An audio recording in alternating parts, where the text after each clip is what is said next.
नमस्कार दोस्तों, think like a pro trader के 8th एपिसोड में हम मल्टीपल टाइम फ्रेम एनालिसिस की क्लासिक इंट्राडे ट्रेडिंग को समझने वाले हैं। क्लासिक इंट्राडे ट्रेडिंग के टाइम फ्रेम कॉम्बिनेशन को हमने पहले ही जान लिया था, जो था हायर टाइम फ्रेम के लिए 1 घंटे का, मीडियम टाइम फ्रेम के लिए 15 मिनट का और लोअर टाइम फ्रेम के लिए 5 मिनट का। इस टाइम फ्रेम कॉम्बिनेशन के साथ हम ट्रेडिंग स्ट्रेटेजी कैसे बिल्ड कर सकते हैं, चलिए सीधा चार्ट में चलकर समझ लेते हैं। तो दोस्तों, वीडियो में आगे बढ़ें उससे पहले आप सभी से एक छोटी सी रिक्वेस्ट है। अगर आपको हमारी मल्टीपल टाइम फ्रेम एनालिसिस की यह सीरीज पसंद आ रही है तो वीडियो को लाइक जरूर कीजिए, और अगर आप हमारे चैनल पर पहली बार आए हैं तो प्लीज चैनल को सब्सक्राइब जरूर कीजिए। तो चलिए ज्यादा समय न लेते हुए अब हम सीधा टॉपिक की तरफ बढ़ते हैं। तो सबसे पहले तो हम यहाँ पर लेआउट्स में जाकर चार्ट को 3 लेआउट्स में डिवाइड कर देते हैं। अब हमें इन तीनों चार्ट्स के अंदर किसी एक इंडिकेटर को ऐड करना है। अब आप यहाँ पर ध्यान दीजिए कि हम यहाँ पर क्लासिक इंट्राडे ट्रेडिंग की बात कर रहे हैं। हम क्लासिक इंट्राडे ट्रेडिंग के हिसाब से ट्रेडिंग स्ट्रेटेजी बिल्ड करने की बात कर रहे हैं।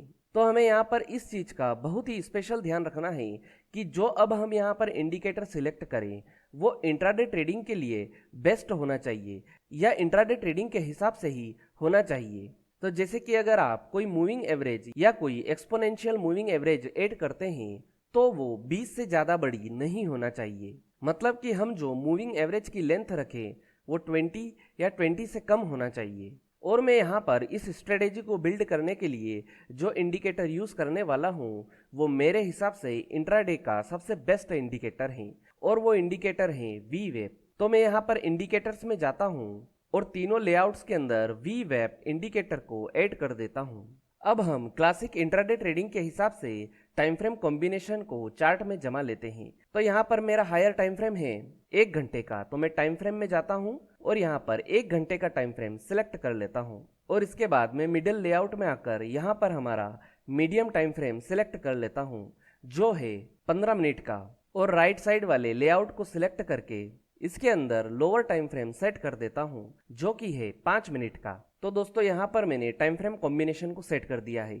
हायर टाइम फ्रेम के लिए 1 घंटे का, मीडियम टाइम फ्रेम के लिए 15 मिनट का और लोअर टाइम फ्रेम के लिए 5 मिनट का। तो चलिए अब हम समझ लेते हैं कि क्लासिक इंट्राडे ट्रेडिंग के लिए वी वेब इंडिकेटर के साथ हम ट्रेडिंग स्ट्रेटेजी किस तरह से बिल्ड कर सकते हैं। सबसे पहले हम यह समझते हैं कि इस स्ट्रेटेजी के साथ हम बाइंग कैसे कर सकते हैं। तो यहाँ पर बाइंग करने के लिए सबसे पहले हमें ये देखना है कि हायर टाइम फ्रेम के अंदर यानी कि 1 घंटे के टाइम फ्रेम के अंदर जब भी कोई कैंडल वी वेब के ऊपर क्लोज होगी तो ये हमारे लिए पहली कंफर्मेशन होगी कि हायर टाइम फ्रेम के अंदर प्राइस अब बुलिश ट्रेंड में चलने वाला है। तो जैसा कि हम यहाँ पर देख सकते हैं कि ये वाली जो कैंडल है वी वेब के ऊपर क्लोज हो रही है, और ये कैंडल है 16 अगस्त की, और ये कैंडल बनी थी शाम को 8:30 बजे। तो अब यहाँ पर ये बात तो क्लियर हो गई कि इस कैंडल के बाद हायर टाइम फ्रेम में प्राइस बुलिश ट्रेंड में चलने वाला है। अब हम यहाँ पर मीडियम टाइम फ्रेम में आ जाते हैं और हमें देखना है कि 16 अगस्त शाम को 8:30 बजे के बाद मीडियम टाइम फ्रेम में कौन सी कैंडल ने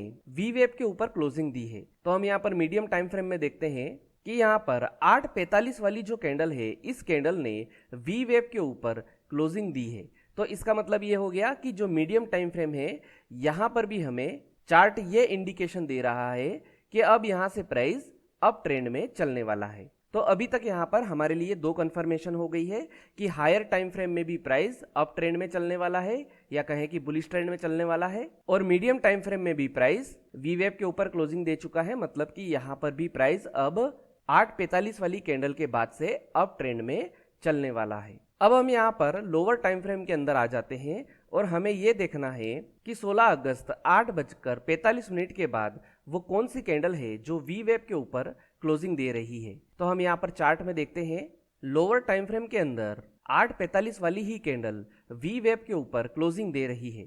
तो अब हमें यहाँ पर बाय करने के लिए ये देखना है कि जो कैंडल वी वेब के ऊपर क्लोजिंग दे रही है उसके बाद वाली कैंडल में हमें बाइंग करना है। तो हम इस वाली कैंडल के अंदर बाय करेंगे, और इसके बाद हमें स्टॉप लॉस लगाने के लिए यह देखना है कि जिस कैंडल ने वी वेब के ऊपर क्लोजिंग दी है उससे जो पिछली कैंडल है उसके लो के नीचे का हमें स्टॉप लॉस लगाना है। तो हम यहाँ पर इस वाली कैंडल के लो के नीचे का स्टॉप लॉस लगाएंगे। जैसा कि इसके बाद हम देख सकते हैं कि यहाँ से प्राइस नीचे की तरफ आ चुका है और यहाँ पर हमारा स्टॉप लॉस हिट हो चुका है। और उसके बाद हमारा स्टॉप लॉस हिट करने के बाद हम यहाँ पर देख सकते हैं 9:10 वाली जो कैंडल है वो फिर से वी वेव के ऊपर क्लोजिंग दे रही है। इसका मतलब ये है कि हमें यहाँ पर फिर से बाइंग करना है। इसके बाद हमें अगली वाली कैंडल में बाइंग करना है और जिस कैंडल ने वी वेव के ऊपर क्लोजिंग दी है उससे पिछले वाली कैंडल के लो के नीचे का स्टॉप लॉस लगाना है। तो हम यहाँ पर देख सकते हैं कि ये है हमारी पिछले वाली कैंडल, लेकिन इसका जो लो है वो इस वाली कैंडल से लोअर नहीं है, तो हम इससे प्रीवियस वाली कैंडल यानी कि इस वाली कैंडल के लो के नीचे का स्टॉप लॉस लगाएंगे। इसके बाद सवाल ये आता है कि हमें प्रॉफिट बुक कैसे करना है। तो देखिए इसके लिए हमारे पास दो तरीके हैं। तो पहला तरीका तो ये है कि हम यहाँ पर ट्रेलिंग स्टॉप लॉस को फॉलो कर सकते हैं और जब हमारा ट्रेलिंग स्टॉप लॉस हिट हो जाएगा तो हम उस जगह पर हमारे ट्रेड का प्रॉफिट बुक समझेंगे। और दूसरा तरीका ये है कि जब कोई कैंडल लोअर टाइम फ्रेम में यानी कि 5 मिनट के टाइम फ्रेम में वी वेव के नीचे क्लोजिंग दे दे तब हम प्रॉफिट बुक कर लेंगे। तो दोस्तों इस तरह से हम क्लासिक इंट्राडे ट्रेडिंग में मल्टीपल टाइम फ्रेम एनालिसिस के साथ बाय कर सकते हैं। अब हम यह समझ लेते हैं कि क्लासिक इंट्राडे ट्रेडिंग के साथ हम शॉर्ट सेलिंग कैसे कर सकते हैं। तो हमें यहाँ पर बाय का बिल्कुल अपोजिट करना है। इसके लिए हमें यह देखना है कि हायर टाइम फ्रेम के अंदर कोई कैंडल वी वेव के नीचे क्लोजिंग दे, उसके बाद मीडियम टाइम फ्रेम में भी कोई कैंडल वी वेव के नीचे क्लोजिंग दे, और इसके बाद जब जब लोअर टाइम फ्रेम में कोई कैंडल वी वेव के नीचे क्लोजिंग देगी तब हम यहाँ पर शॉर्ट सेल करके चलेंगे। और प्रॉफिट बुकिंग के लिए या तो हम ट्रेलिंग स्टॉप लॉस का उपयोग कर सकते हैं या फिर जब कोई कैंडल वी वेव के ऊपर क्लोज हो जाएगी तब हम उस कैंडल में प्रॉफिट बुक कर लेंगे। तो दोस्तों इस तरह से आप क्लासिक इंट्राडे ट्रेडिंग के साथ शॉर्ट सेलिंग कर सकते हैं। तो दोस्तों यह थी क्लासिक इंट्राडे ट्रेडिंग के विषय में संपूर्ण जानकारी। उम्मीद है कि आपको यह जानकारी पसंद आई होगी। अगर वीडियो से जुड़ा हुआ कोई भी सवाल आपके दिमाग में है तो आप कमेंट बॉक्स में जाकर पूछ सकते हैं। आज के लिए इतना ही, फिर मिलेंगे। गुड बाय, धन्यवाद।